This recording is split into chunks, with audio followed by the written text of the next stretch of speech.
Hey loves, welcome back to the channel. Today I want to talk to you guys about self-love, healing, being on my healing journey and how it's going so far. I started therapy, my first session, and it went really well. Like, I recommend everyone who is watching this video to start therapy. Therapy does not mean that something is wrong with you. Like, it's really necessary, okay? So sign up. Go sign up, please. Because we all are healing. We all need healing. We all been through some stuff, okay? So therapy is very necessary. I started my first session and I'm loving it so far. It really feels like I'm talking to a friend. Like, it doesn't even feel like I'm being interrogated or and I know my eyes are a little red, it's a little irritated, but don't mind that. I really just wanted to talk about like my healing journey and where I'm at right now. Y'all, this is kind of hard for me to talk about because I just realized like my problem with guys, and it's something that happened to me when I was younger that I never really sat with it. Like, I just ignored it until it came out my mouth for the first time. I've never spoken about it until I told my sister. And I was like, wow, this is what really had me down. Like, yeah, I was so insecure as a kid. So, like, I just felt worthless. I was the giver most of the times. Yeah, as a kid, I was very insecure. I didn't love myself, to be honest. I don't know. I just didn't feel pretty. I don't know. It's not like I got bullied or anything, because I don't remember ever like being bullied or nothing like that. But I was just really insecure, and I never knew like where it stemmed from. But I think I think it's something spiritual, for sure. Now that I'm woke, I definitely feel like it was a spiritual thing.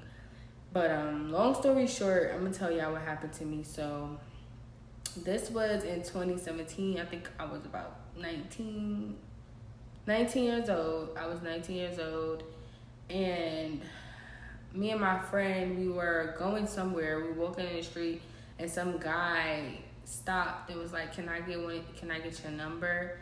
So I gave the man my number. Mind you, I don't know how old he is. Didn't know his name. Well, I got his name, but I didn't know how old he was. Y'all, that same night, he was like, he wanted to go out. He wanted to take me out. Mind y'all, he wanted to take me out. So he picked me up. We went to this spot. It was a calm little spot. I ordered a food and I ordered me a drink. He ordered a drink. He didn't get any food. So, date is over. I don't even remember what the hell we were talking about. But it was cool. Like, I thought everything was going cool. And then, after everything was over, the bill came. And he was like, oh, he told the waiter, like, oh, she's paying for it. Mind y'all, I'm 19. Yes, I have a job at this time. But I ain't got no money for real. Like, I was spending money on dumb stuff. Like, I barely had any money in my account. And he asked me. I was not expecting to come out of pocket at all. Like, sir, you asked to take me out. I didn't ask to be here. So, long story short, y'all, I kid you not. The bill was cheap, though. The bill was cheap. And I remember me having to transfer over money because I didn't have enough money in my bank account. And I gave it to him. I mean, I didn't give it to him. I paid for it with my card. Y'all, when I said I had no money left, so even if I wanted to take an Uber home, I didn't have no money. So he walks out. He said, oh, she gonna pay for it. He walks out. So I pay for it, and then I go outside, and I'm looking around. I'm like, where the hell is this guy? And then he pops up out of nowhere. He was like, oh, I was just testing you. Like, what? You was testing me?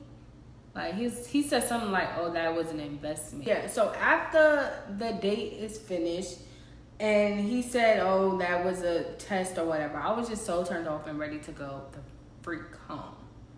So I got in the car thinking he's about to take me back home. He's like, oh no, we're gonna go back to my place and watch a little movie for a little while.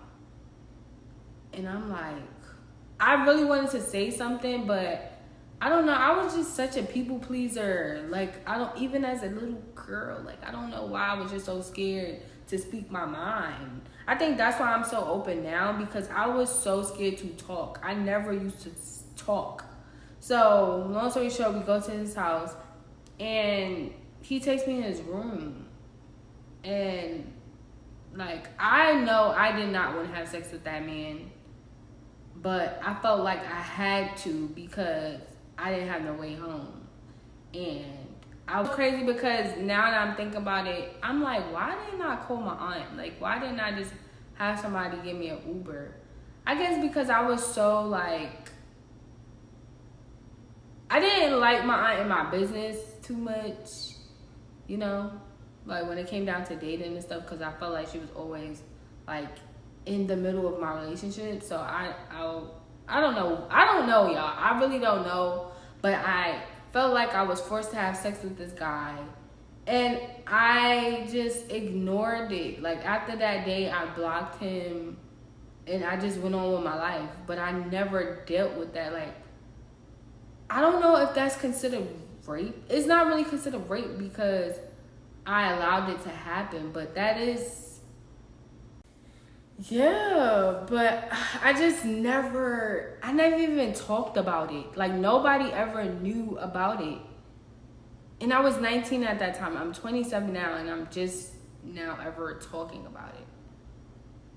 And I realized that is one of the things that messed me up. Like, when it came down to dating, like me not trusting men. And when I say it's a spiritual thing, because my aunt dealt with something like that, my mom dealt with something, like, it's just like a pattern.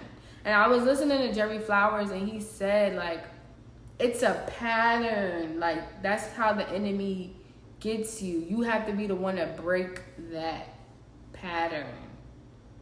And I'm so aware now, like, y'all, I am so aware of, as a woman, it is so important to know your self-worth, because if you don't know your self-worth, you will put up with so much that you should not be putting up with. Like, you will just allow anyone to treat you any type of way because you don't love yourself.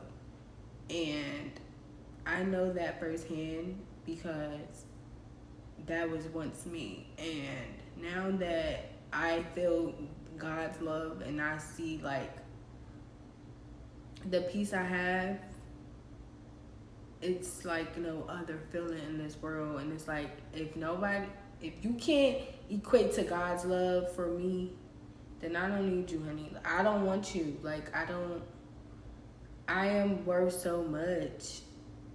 Like, how would I not, why would I settle? What I want exists.